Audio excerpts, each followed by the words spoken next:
নমস্কার, আমি অর্পিতা। আপনাদের সবাইকে স্বাগত জানাই সেন চৌধুরী রান্নাঘরে।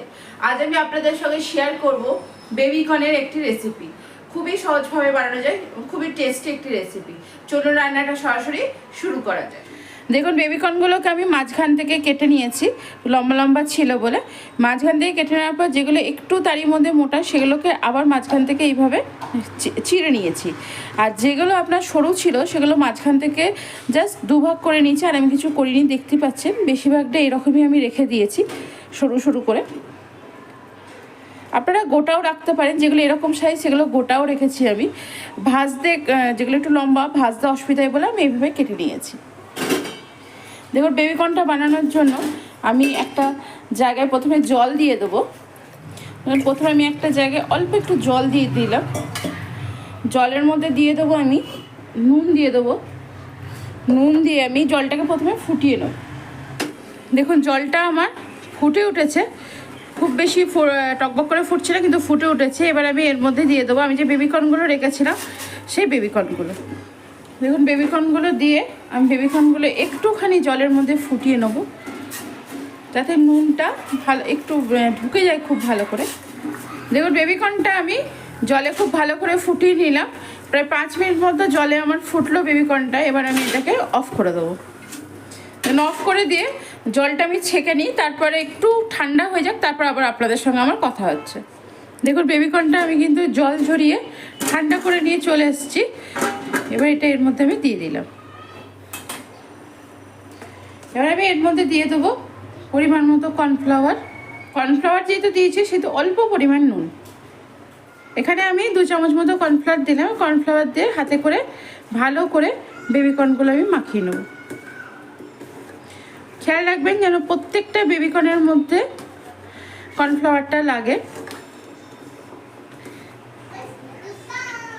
আর বেবিকর্নটা কিন্তু আমি একদম যে ঠান্ডা করে দিয়েছি তা না। দেখুন, হাতে গরম লাগছে না, এরকম একটু হালকা আছে গরম, কিন্তু হাতে লাগছে না গরমটা। এই অবস্থায় লাগালে কী হয়, দেখুন প্রত্যেকটা বেবিকর্নের মধ্যে কিন্তু খুব সুন্দর করে কর্নফ্লাওয়ারটা লেগে যায়। যেটা দেখুন এখানে ঝরে এই সাইডটা লাগেনি, আমি তো এখানে ভালো করে ডিপ করে দিলাম বেবিকর্নের মধ্যে। প্রত্যেকটা বেবিকর্নে দেখুন সেপারেট সেপারেট করে আমার কিন্তু লেগেছে। এমন নয় যে একটাই লেগেছে আর একটাই লাগেনি, প্রত্যেকটাতে খুব সুন্দর করে লেগে গেছে কর্নফ্লাওয়ার। যেগুলোতে লাগেনি সেগুলো এরকম সাইডে এনে যে নিচে আছে সেগুলোর সঙ্গে একবার করে লাগিয়ে নেবেন।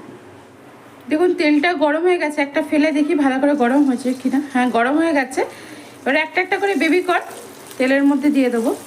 গ্যাসের ফ্লেমটা কিন্তু হাই টু মিডিয়ামে করে ভাজতে হবে। একবারে খুব হাই করে দিলেও হবে না, আবার খুব লো করে দিলেও হবে না। দেখুন, এবার উল্টে পাল্টে লোকে একটু লাল লাল করে ভেজে নিতে হবে। দেখুন, লাল লাল করে ভাজা হয়ে গেল। এবার আমি কিন্তু এটা বাটিতে তুলে নিচ্ছি। তোলার সময় আওয়াজটা শুনে বুঝতে পারছেন কতটা ক্রিস্পি হয়েছে। দেখুন, একদম ক্রিস্পি হয়েছে, আওয়াজটা কি বুঝতে পারছেন।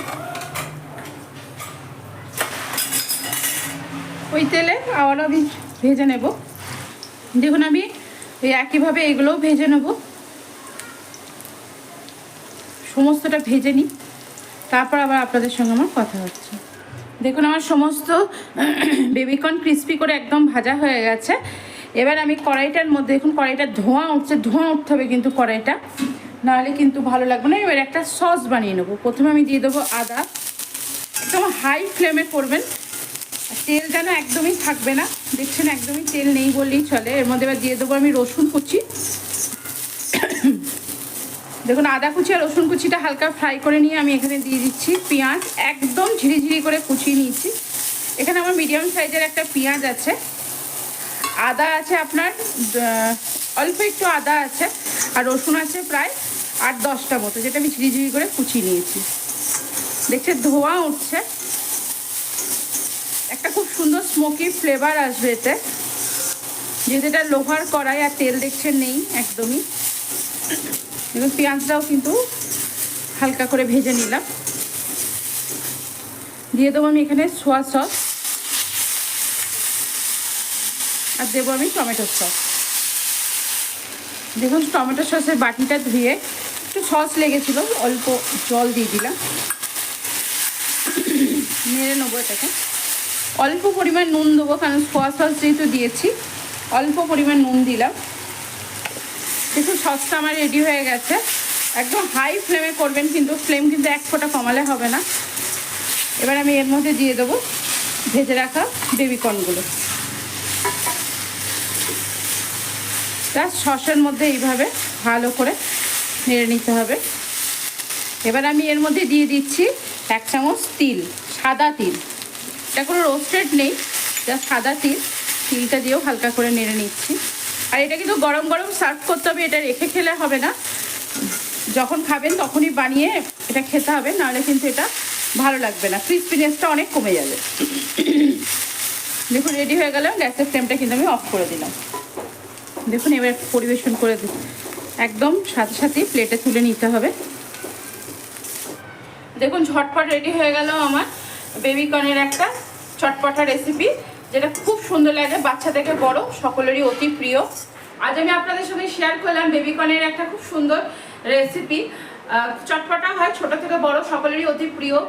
তো আশা করি আমার ভিডিওটি আপনাদের ভালো লেগেছে। যদি আমার ভিডিওটি আপনাদের ভালো লেগে থাকে অবশ্যই লাইক শেয়ার কমেন্টস করতে ভুলবেন না। চ্যানেলটিকে অবশ্যই করে সাবস্ক্রাইব করবেন, চ্যানেলটিকে সাবস্ক্রাইব করে আমার পাশে থাকবেন। আজ এখানে ভালো থাকবেন, সুস্থ থাকবেন, আনন্দ থাকবেন, অনেক অনেক সুখে থাকবেন।